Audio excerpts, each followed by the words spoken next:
Pois é, precisamos de homens e mulheres de oração para entendermos tempos e épocas e para entendermos como devemos agir, como devemos proceder como verdadeiros homens e mulheres de Deus nessa terra, né? Em todo o Antigo Testamento, nós vemos homens e mulheres de oração. A oração era e sempre foi, né, o meio do homem se achegar a Deus. Praticamente o livro de Salmos é um livro das orações de Davi a Deus, não é verdade? A gente vê ali no livro de Salmos, assim, muita coisa pessoal da vida de Davi sendo exposta nas orações dele.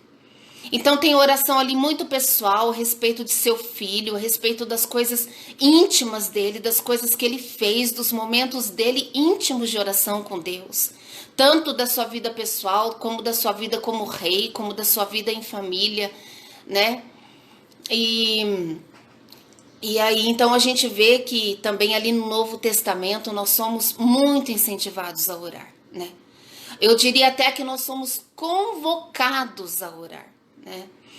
E o próprio Jesus, filho de Deus, era um exemplo, né, de um homem de oração.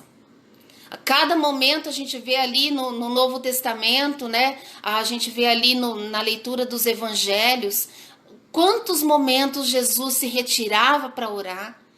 Eu chamava alguns discípulos, vamos ter um tempo de oração comigo, né? Ali no livro de 1 Tessalonicenses, o primeiro versículo que a gente vai citar aqui agora, no capítulo 5, o versículo 17, ele diz assim: orai sem cessar. Orar sem cessar é orar o tempo todo, é orar continuamente, né? É orar, orar e orar, né? Às vezes a gente fica buscando, né? Querendo saber a vontade de Deus para a nossa vida, querendo saber o seu propósito, né? Mas será que a vontade de Deus não seria que nós mesmos tenhamos um propósito? A gente já sabe o propósito de Deus e a sua vontade, né? Sabemos como pedir, porque a palavra nos ensina como pedir e a não pedir mal, né? A gente sabe que o propósito de Deus qual que é? É que todos sejam salvos e cheguem ao pleno conhecimento da verdade, né? E a gente sabe que a gente deve proclamar as boas novas, que a gente deve orar pela família, que a gente deve orar pela igreja, pelos colegas de trabalho, pelos nossos patrões, pelos nossos funcionários, pelos amigos, pelas almas perdidas desse mundo. A gente tem que orar pela nação, pela saúde das pessoas, né? Pelas pessoas que frequentam nossas lojas, nossas academias, nossas casas, nossos restaurantes, nossas padarias, nosso salão de beleza, né? Nossos clientes de alguma forma, né? Porque até eles são os meios do Senhor suprir as nossas necessidades, né?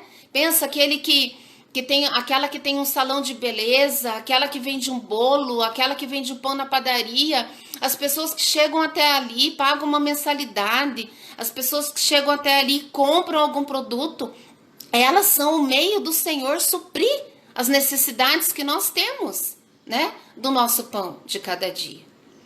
Então há uma chamada para orar, né? A Bíblia toda, ela traz versículos, né? Tem um versículo que diz assim: está alguém entre vós sofrendo? Faça oração. Tem outro versículo que diz: está alguém entre vós doente? Chame os presbíteros da igreja e estes façam oração.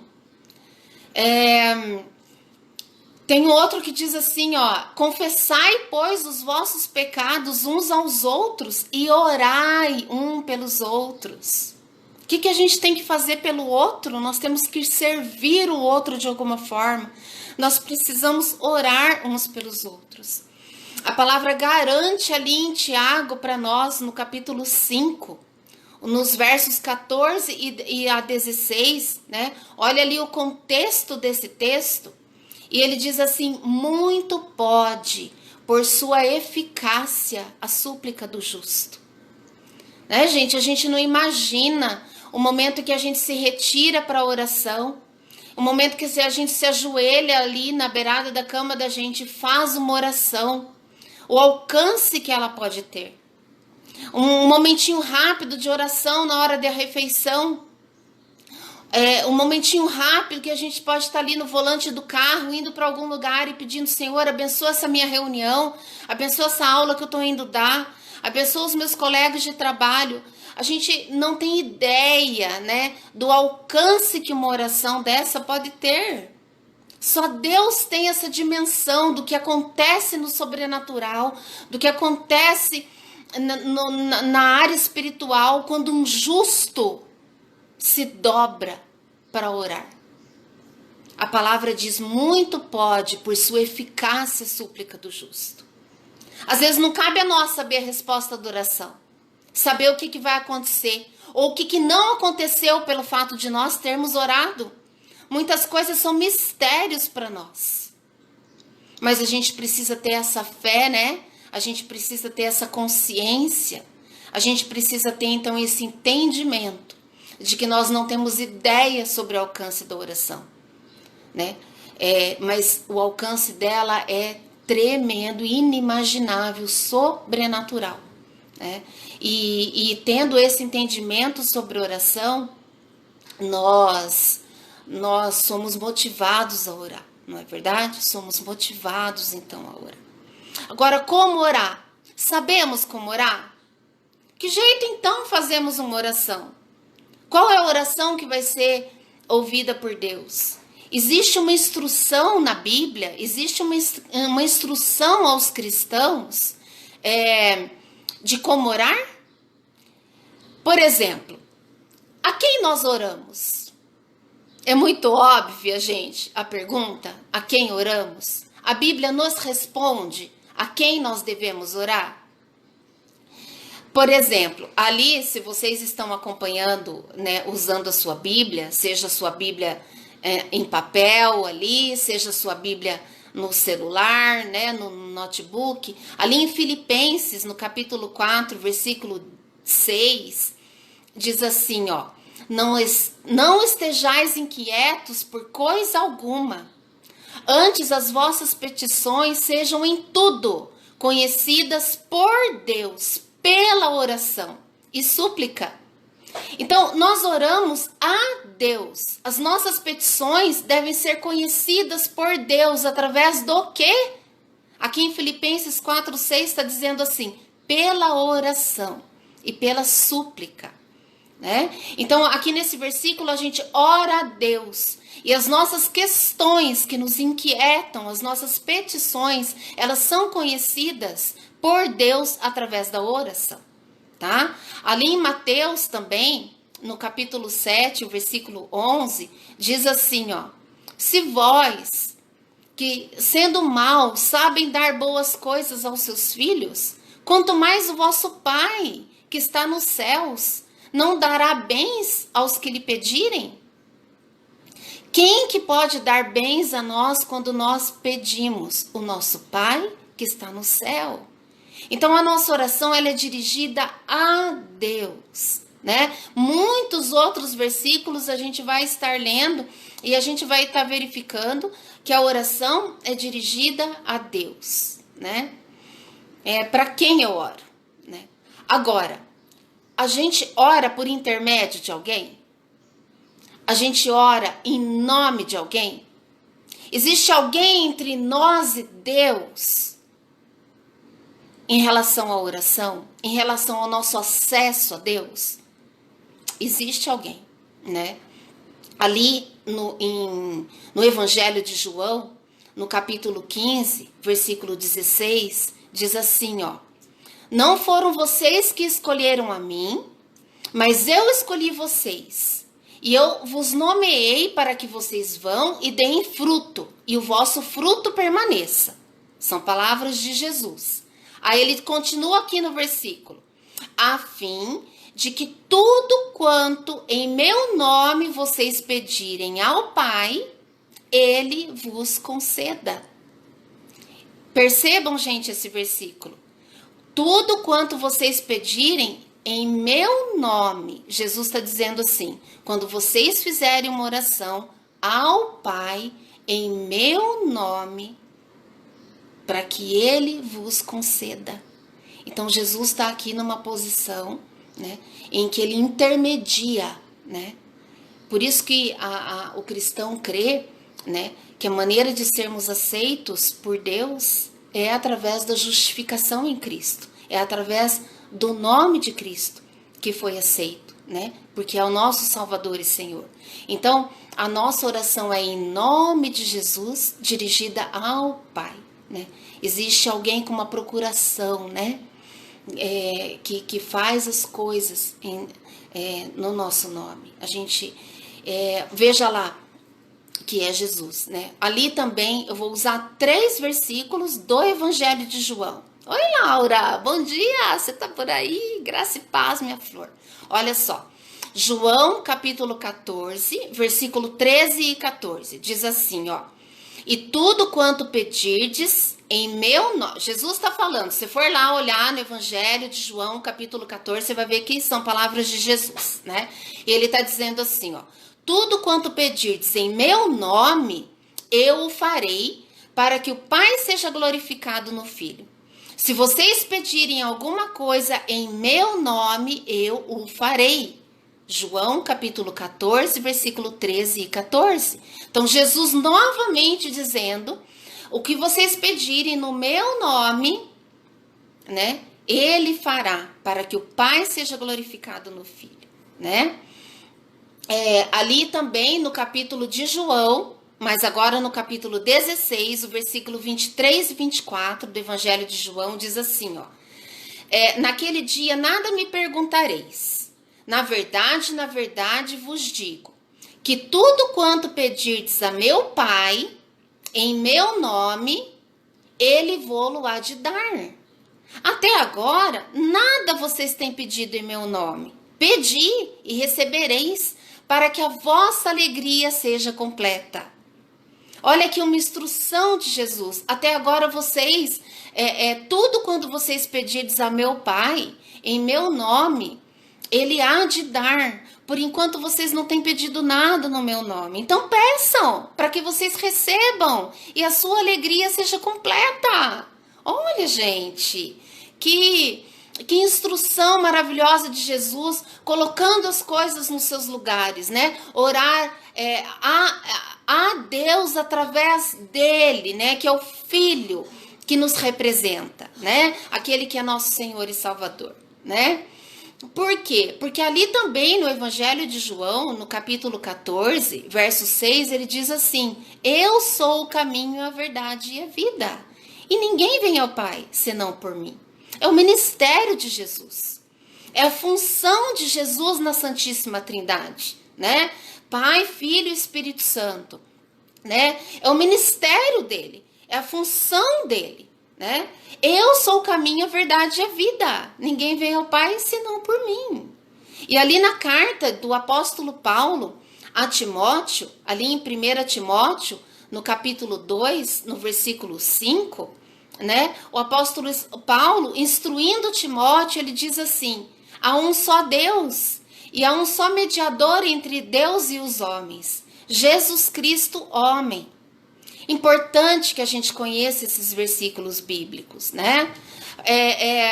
Para que a gente entenda todas essas relações, entenda a maneira como o Senhor Deus estruturou as coisas, designou os ministérios de cada um, né? Designou a vocação e o chamado dos seus, né? E a gente vê aqui, né, o ministério de Jesus revelado como aquele que media a nossa relação, né? A relação do homem com Deus, né? Como um mediador entre Deus e os homens, como diz ali em 1 Timóteo, capítulo 2, versículo 5, né? Então a gente entendeu até aqui que nós oramos a Deus, a gente entendeu até aqui que nós oramos a Deus em nome de Jesus, né? E aí, um terceiro ponto, nós vamos entender que nós oramos a Deus, né, em nome de Jesus, ajudados pelo Espírito Santo, né? Porque também ali no Evangelho de João, no capítulo 14, os versículos 16 e 17, Jesus diz assim, ó: eu rogarei ao Pai, né? Então Jesus orando, rogando, pedindo a Deus, né? E ele vos dará outro consolador, para que fique convosco para sempre. O Espírito da verdade, que o mundo não pode receber, porque não o vê nem o conhece. Mas vós o conheceis, porque ele habita convosco e estará entre vós. Por que Jesus estava falando isso, né? Jesus estava falando isso porque ele estava ali com seus discípulos, estava se aproximando, né, a festa da Páscoa, e ele sabia que ele ia ser o cordeiro sacrificado naquela Páscoa, né, porque era naquela Páscoa daquele ano que ele ia ser sacrificado na cruz, né, em favor de nós, né, para remir de uma vez por todos os nossos pecados e sermos salvos através de Jesus Cristo, né? E os discípulos estavam entristecidos, estavam com receio de ficar longe da presença de Jesus. Puxa vida, mas como assim, Jesus? Né? Eles começaram a entender o que ia acontecer e que Jesus em algum momento já não ia mais estar com eles, e isso os preocupava. Eles estavam dependentes da presença de Jesus, eles estavam dependentes da companhia de Jesus. Então Jesus fala assim: eu vou pedir a Deus, eu vou rogar ao Pai, e ele vai dar a vocês um outro consolador, para que fique com vocês sempre. Ele já habita com vocês. Por quê? Porque o Espírito de Deus habitava em Jesus, né? E ele também estará em vós. Então é uma promessa tão maravilhosa de Deus, que cada ser humano, né, a partir do momento que aceita Jesus como seu Senhor e Salvador, ele recebe o Espírito Santo de Deus, que passa a habitar nele. E ele passa a ser o nosso consolador. Ele passa a ser aquele que ficou conosco para sempre, todos os dias da nossa vida, a presença de Deus em nós, né? Então ali no Evangelho de João, no capítulo 14, versículo 26, ele continua dizendo: aquele Consolador, o Espírito Santo, que o Pai vai enviar no meu nome, ele vai ensinar a vocês todas as coisas e vos fará lembrar de tudo que eu tenho dito a vocês, né? Então ele estava ali consolando os discípulos, dizendo assim: eu posso não estar aqui mais fisicamente com vocês, mas o Espírito Santo vai estar na vida de cada um de vocês, né? E ele vai lembrar vocês todas as coisas que eu ensinei a vocês no tempo que vocês precisarem lembrar. Ele vai ensinar todas as coisas a vocês, né? E ali em Romanos, já o apóstolo Paulo agora escrevendo em Romanos capítulo 8, versículo 26, né? Ele diz assim, ó: da mesma maneira também o Espírito ajuda nas nossas fraquezas, porque a gente não sabe o que havemos de pedir como convém, mas o Espírito Santo intercede por nós com gemidos inexprimíveis. Tem hora, né, gente, que a gente não sabe nem o que falar numa oração. Às vezes a nossa preocupação, às vezes a nossa situação, às vezes a nossa circunstância, ou às vezes a nossa dúvida, né? Porque às vezes a gente não tá assim, passando por um momento difícil, mas a gente precisa às vezes tomar uma decisão. Às vezes a gente precisa fazer uma escolha. A gente precisa fazer uma opção entre essa ou aquela coisa, e a gente não sabe qual é a melhor escolha, né? Então, o Espírito Santo nos ajuda nessa nossa fraqueza, nessa nossa dificuldade de tomar decisão, né? Porque às vezes a gente pede alguma coisa, mas a gente não sabe pedir como convém. A gente não pode afirmar com certeza se aquilo de fato vai ser bom para nós, porque a gente não sabe o dia de amanhã, né? Mas esse mesmo Espírito que habita em nós intercede por nós com gemidos inexprimíveis, né? A palavra diz que nós não sabemos orar, e o Espírito Santo ora através de nós. Ele sabe, né, de todas as coisas que nós precisamos, né? Então, até a tia Lu fez um videozinho para as crianças, né, para explicar essa questão da Trindade, da Santíssima Trindade. Talvez seja no próximo domingo o vídeo da tia Lu, ou então o da tia Fran, e da tia Lu vem em seguida. Mas é importante que quem está assistindo e depois for ensinar a criança, né, A criança tem esse entendimento do Deus Pai, do Deus Filho, do Deus Espírito Santo, sabe, gente? Porque cada um tem uma função maravilhosa na nossa vida. Nós oramos a Deus por meio de Jesus, que é aquele que nos justifica diante de Deus, né? Nós nos achegamos a Deus através do nosso Senhor Jesus Cristo, com a ajuda do nosso Consolador que habita entre nós, que é o Espírito Santo, né? E aí a gente entende, né? Toda essa arquitetura de Deus a nosso favor, esse cuidado de Deus em estabelecer todas as coisas a nós, né? E então é uma coisa importante para a gente entender, né? Com relação à oração, né? A gente leu que muito, né? Por sua eficácia, né, vale a súplica do justo, a oração do justo, né? Mas conhecendo a Bíblia, entendendo como ela nos instrui a respeito de oração, a respeito das funções, né, do Deus Pai, do Deus Filho, Deus Espírito Santo, das pessoas de cada um, do ministério de cada um deles, né? A gente entende melhor, né, esse processo de oração. Amém, gente? Amém. Também houve uma ocasião em que os discípulos perguntaram a Jesus, né? Ensina-nos a orar, né? E Jesus ensina a orar, né? Ele mesmo ora muito, então muitas vezes eles se retiraram, né, com Jesus para orar, então eles ouviram as orações de Jesus, né? Na prática, né? Às vezes a gente tem alguém que já sabe uma coisa, né? A gente vai fazer um estágio, a gente é novato no trabalho, né? Às vezes um aluno, né, vendo como seu professor está dando aula, acaba aprendendo a dar uma aula, né? Um estagiário vendo como aquele que já aprendeu fazer, ele está passando para ele agora como fazer, né? Então os discípulos muitas vezes viram Jesus orando e foram aprendendo a orar com Jesus. Mas houve uma ocasião, a gente vê ali no Evangelho de Mateus, e a gente vê ali no Evangelho de Lucas, eles perguntando para Jesus como orar. E no contexto do Evangelho de Lucas, né, os discípulos pediram então a Jesus como orar, né? E no contexto de Mateus, Jesus estava observando algumas situações, sabe? Então Mateus amarra esse ensino de Jesus de como orar, algumas situações. Jesus estava vendo que tinha gente que gostava de orar nas praças. Jesus estava vendo que tinha gente que gostava de ser observado orando. Orando assim, com palavras às vezes suntuosas, formais. Mas aquela pessoa estava com o intuito de ser admirada por orar. Veja que situação. E Jesus falou assim, não façam como essas pessoas, né? Que dão esmola, vão dar uma oferta, vão dar uma coisa, ele gosta de dar na frente de todo mundo.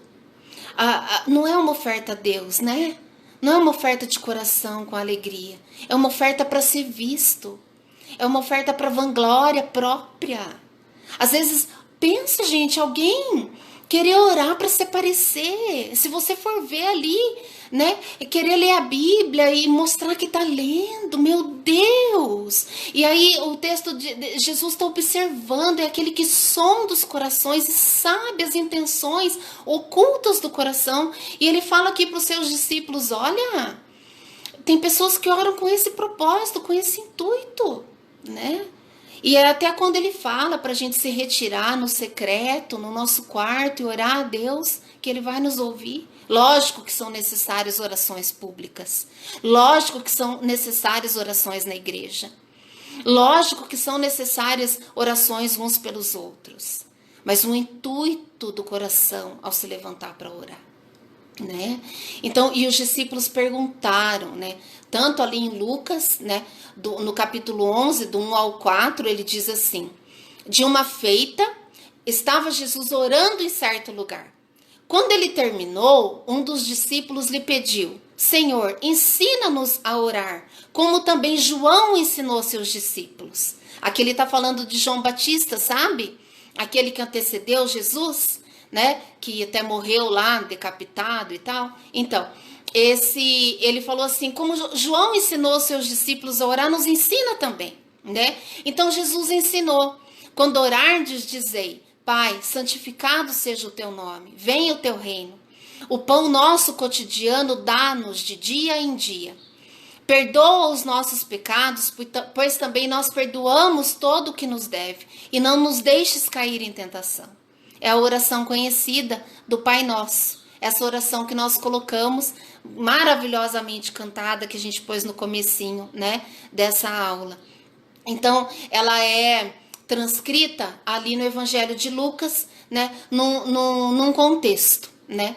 Ela não se repete no Evangelho de Marcos, nem no Evangelho de João.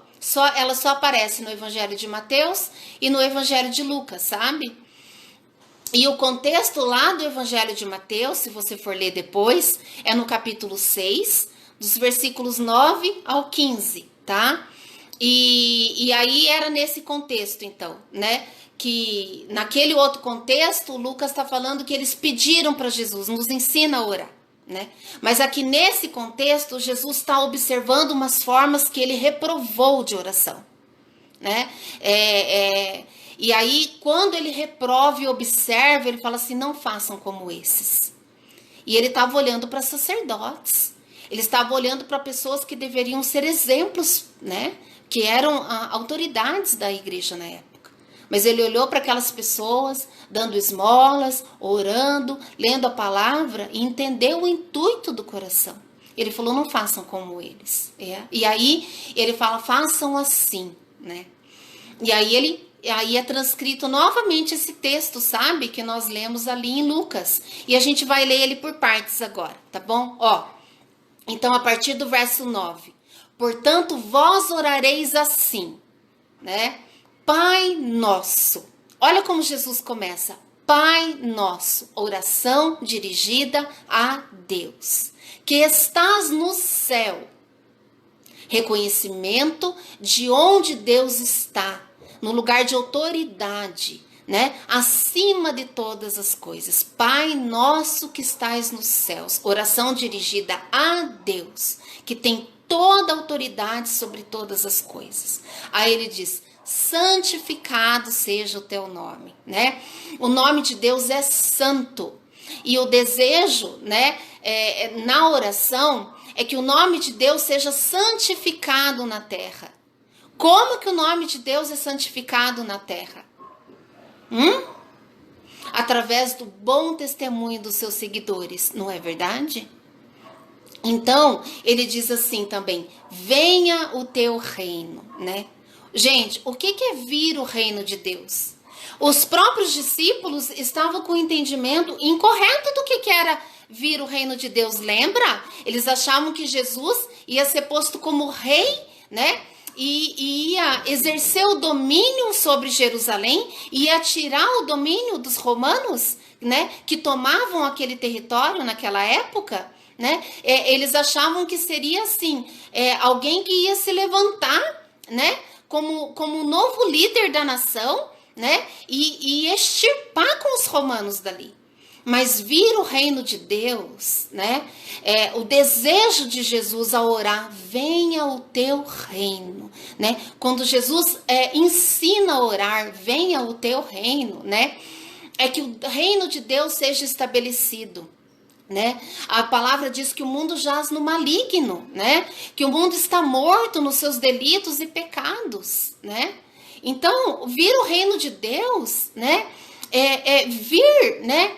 Vir Deus sobre a vida dos homens, né? A palavra de Deus ser proclamada, o evangelho ser conhecido, as pessoas chegarem, né, a ser salvas pelo Senhor Jesus Cristo e terem nova vida, novas atitudes, serem novas pessoas, pessoas que agem como Jesus agiria, né? Pessoas que servem como Jesus servia, pessoas que eram todo amor como Jesus era, né?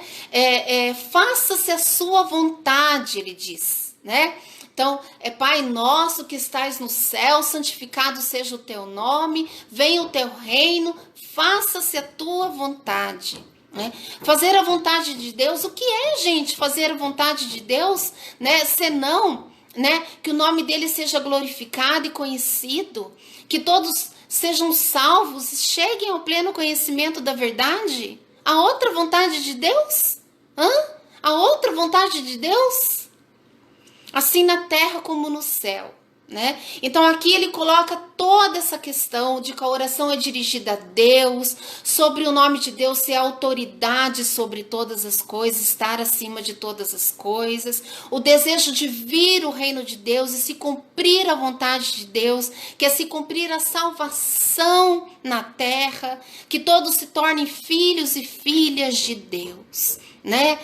Que cheguem ao pleno conhecimento da verdade e sejam pessoas novas em Cristo, né? Esse é o primeiro bloco da oração do Pai Nosso, né?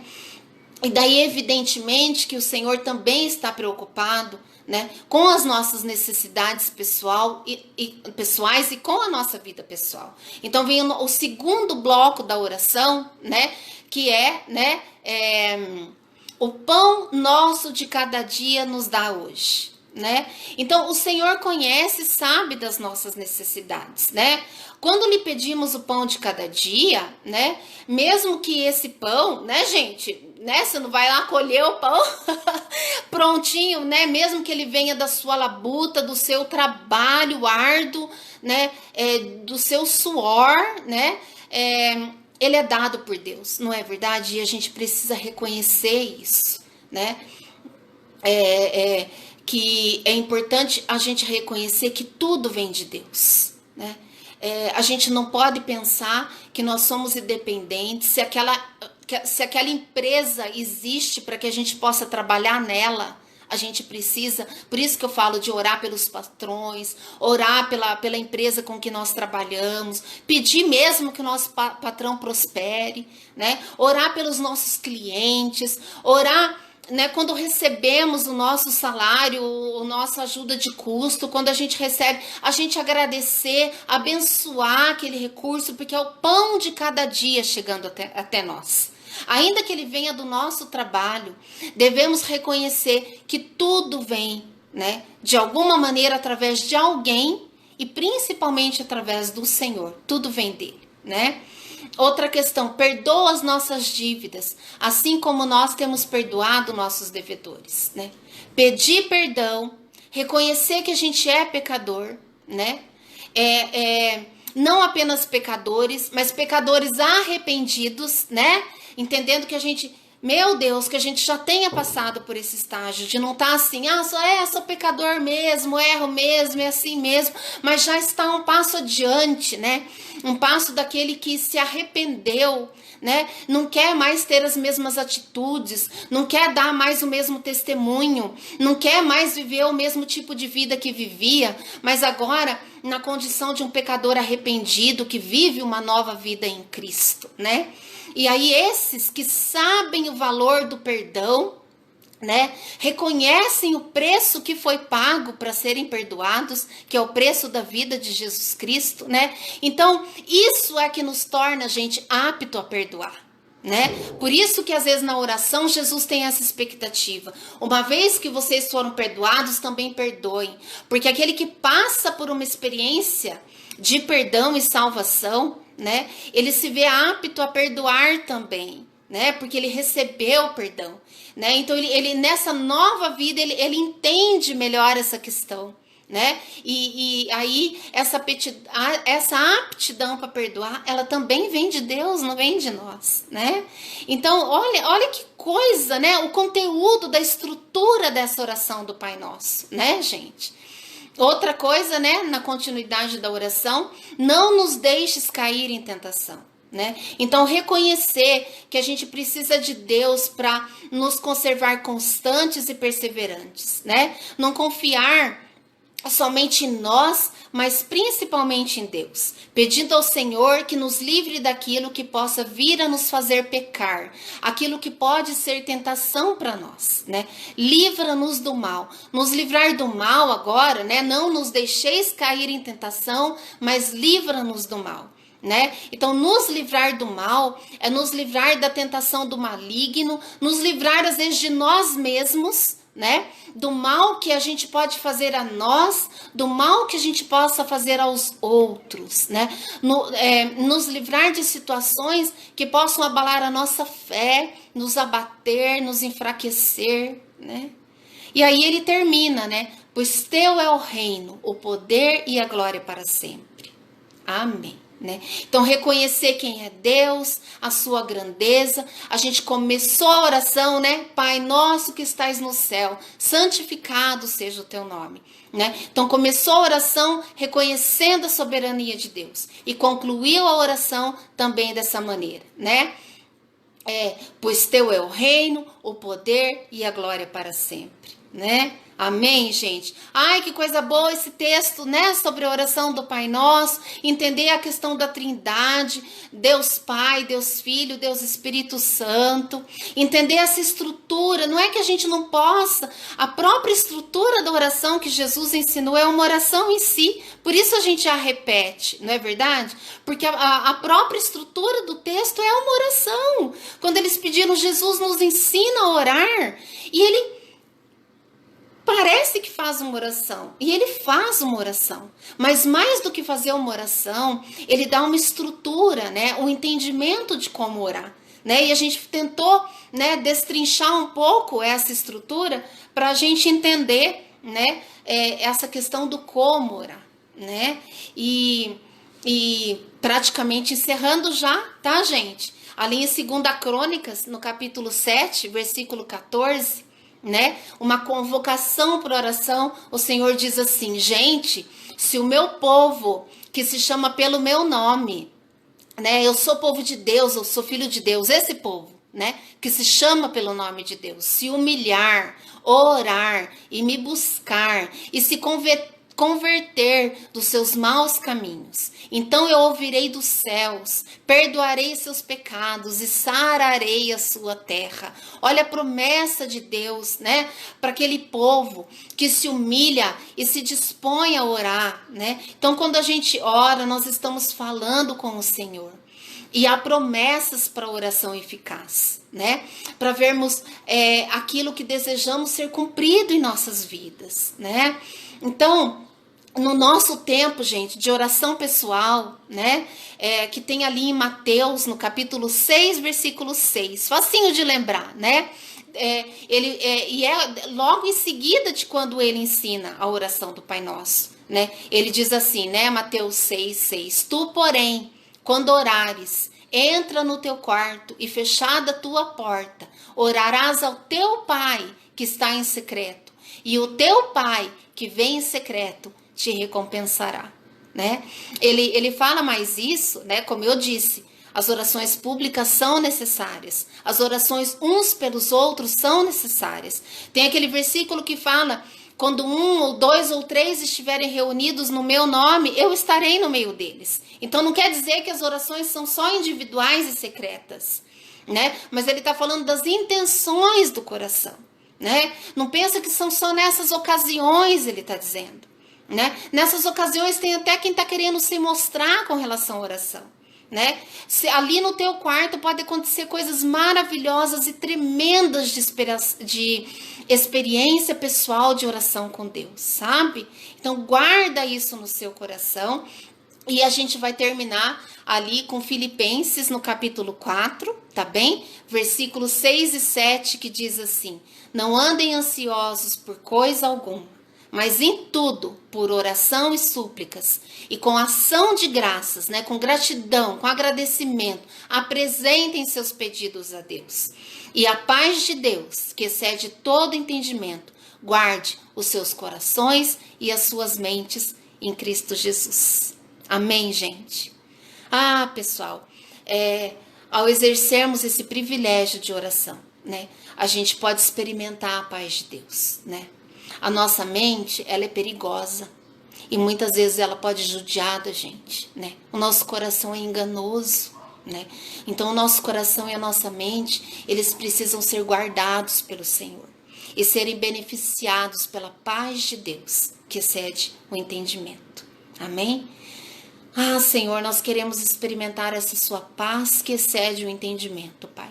Porque é uma paz que está acima de circunstâncias difíceis, ela é uma paz que está acima de peste, de tempos de guerra, ela é uma paz que está acima de circunstâncias de perda, de morte, de desemprego, de falta de recursos, de famílias desestruturadas. Ela é uma paz que está acima de todas essas coisas, Pai.